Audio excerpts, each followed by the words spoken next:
പ്രിയ പ്രേക്ഷകർക്ക് സീരിയൽ ന്യൂസിലേക്ക് സ്വാഗതം. കൂടുതൽ സീരിയൽ ന്യൂസുകൾ അതിവേഗം ലഭിക്കുന്നതിന് ഈ ചാനൽ സബ്സ്ക്രൈബ് ചെയ്യുക. ബെൽ ഐക്കൺ മറക്കാതെ ക്ലിക്ക് ചെയ്യുക. വീഡിയോ ഇഷ്ടമായി എങ്കിൽ ലൈക്ക് ചെയ്യാൻ മറക്കരുത്.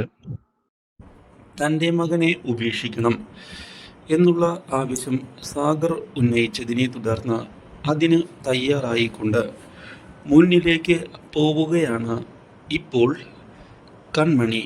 പക്ഷേ ഇത് അംഗീകരിക്കാൻ തയ്യാറാകാത്ത കൃഷ് കൺമണിയെ വീണ്ടും ചെന്ന് കണ്ടിരിക്കുകയാണ്. കൺമണി, അച്ഛൻ പറഞ്ഞത് നീ കാര്യമാക്കണ്ട. നമ്മൾ ഒരുമിച്ച് ജീവിക്കുക തന്നെ ചെയ്യും. ഇത് ഞാൻ നിനക്ക് നൽകുന്ന ഉറപ്പാണ്.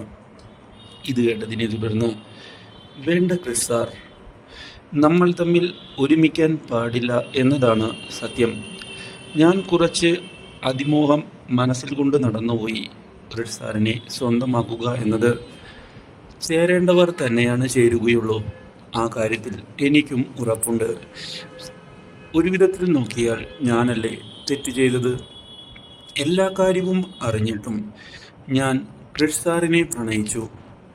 മാനസിയുടെ ബന്ധമറിഞ്ഞ ഞാൻ ഒഴിഞ്ഞു മാറുകയായിരുന്നു വേണ്ടത്.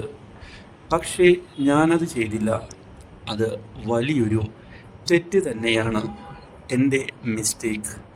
അത് അങ്ങനെ വിട്ടുകളയാൻ ഞാൻ തയ്യാറല്ല കൃഷ് സാർ. ഇനി നമ്മൾ തമ്മിൽ കാണില്ല. ഇത് കൃഷ് സാറിൻ്റെ അച്ഛന് ഞാൻ കൊടുത്ത വാക്കാ.